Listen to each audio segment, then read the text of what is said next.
siglo en el que vivimos damos por sentado que las naciones las rigen las constituciones solo por el hecho de ser nación. Este es el caso de Colombia. Pero Juan Pablo, ¿siempre fue así? No, la constitución que nos rige actualmente es la constitución de 1991, pero para llegar a ser lo que es, esta tuvo unas antecesoras. Es por esto que hoy les hablaremos de la constitución de 1806. Luego de la Guerra de los 1000 días, un conflicto de partidistas se mantuvo desde el 17 de octubre de 1899 hasta noviembre de 1902, cuando se manifestaron los tratados de paz entre el gobierno conservador de José Manuel Marroquín y el derrotado Partido Liberal. La separación entre Colombia y Panamá el 3 de noviembre de 1903, debido a la precaria relación entre los países, más la disminución de las exportaciones, dejó exhausto al país.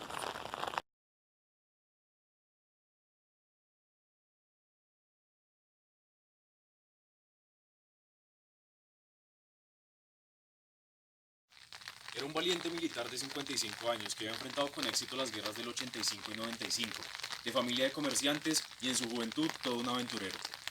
El general pretendió establecer un gobierno de concordancia nacional, propuesta rechazada por el Partido Nacional bajo la dirección de Miguel Antonio Caro, quien controlaba el Congreso. En 1904 se dilató sistemáticamente el estudio de las propuestas presentadas por Reyes. Es por esto que el presidente decidió clausurar el Congreso y convocar por medio del decreto 29 del 1 de febrero de 1905 a la Asamblea Nacional Constituyente y Legislativa, conformada por 27 magistrados, 3 de los cada 9 departamentos que constituían el territorio nacional. Solo un tercio de estos eran del Partido Liberal. Las reformas aprobadas en los 4 periodos en que estuvo reunida la Asamblea. Estos tuvieron en mayoría un carácter transitorio, lo que quiere decir que se modificaban en un periodo lo que había sido aprobado en el anterior. Gracias a ello, las principales reformas fueron efectivas para la eliminación del Consejo de Estado y del nombramiento vitalicio del magistrado de la Corte Suprema de Justicia, dando así el conocimiento del derecho de representación de las minorías y la posibilidad de reformar la Constitución por medio de Asamblea Nacional. Cosa que podemos agradecer su evidencia en la política actual, aparte de lo que acabo de exponer. Como ejemplo, voy a citar el artículo 5 del Acto Legislativo número 5 de 1905, el cual estableció un periodo residencial de 10 años en cabeza del general Reyes, o de 4 si fuese otra persona, tratando así de que esto fuese equitativo, podríamos decirlo, para la representación de las minorías y de sus habitantes.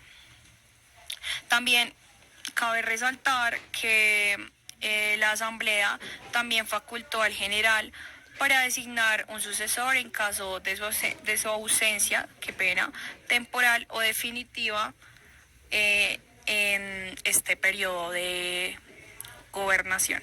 El presidente Reyes sería derrocado, ya que los liberales por un lado y los conservadores por el otro no estarían de acuerdo con sus decisiones, y a cambio de esto crearían el partido, o mejor, un movimiento que se llamaría el Movimiento Republicano.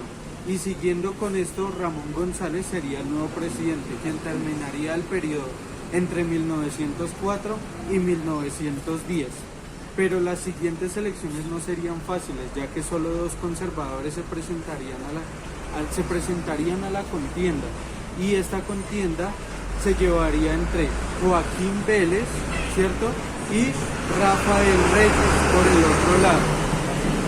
Siguiendo esto, el general Rafael Reyes ganaría la contienda por un margen muy mínimo, y pasando por el río Putumayo, siguiendo el Amazonas y llegando al Río de Janeiro, todo un digno expedicionario. La industrialización, la reforma de las Fuerzas Armadas y la conservación de la paz fueron aspectos básicos en su administración, bajo los lemas paz y concordia, más administración y menos política, con 4 conservadores y 2 liberales. Inició Reyes su mandato a los pocos meses.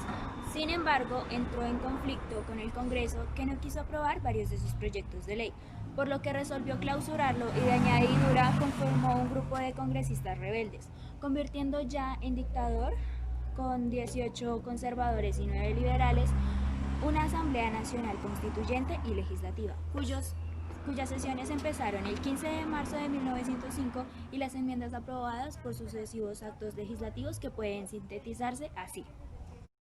La Constitución de 1886 y su primera reforma fue el 27 de marzo de 1905, reformando los artículos 147 y 155 de la misma, reformando y estableciendo un periodo de 5 años para los magistrados de la Corte Suprema de Justicia y 4 años para los tribunales supremos del Distrito Judicial, haciendo entonces que estos cargos dejaran de ser vitalicios. Vamos a darle un vistazo a la segunda reforma. Controversias. El mismo 28 de marzo de 1905, el artículo 68 fue reformado en donde se exigían y se aseguraban las fechas de iniciación y el tiempo de duración de las reuniones de las cámaras legislativas. Quiere decir que con el decreto anterior nos dimos cuenta que reformaban y daban parámetros a todo el mundo. Como los congresistas no estaban de acuerdo y se oponían al mandato de los reyes, decidían no presentarse a las sesiones para así no completar la curul.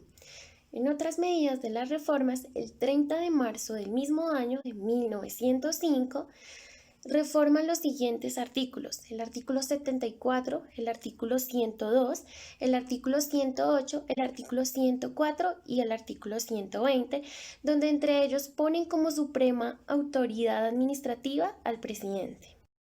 En segunda medida, se suprimiría el puesto del presidente y, designado tan solo por el Congreso, ellos decidirían quién sería elegido para establecer o hacer cargo del poder ejecutivo en caso de que no esté el presidente. Otra de las medidas también importantes que se tomaron ese día fue el periodo de presidencia del general Reyes. Este periodo tenía una duración de 10 años, es decir, una década, mientras sus sucesores sí tendrían un periodo de 4 años. Esto es una situación que se ilustra en la actualidad. Ahora entendemos por qué algunos libros lo tildan de dictador, pues él en su mandato le disminuyó el tiempo a todo el mundo, mientras se gobernaba por 10 años, dejando inconforme a todos.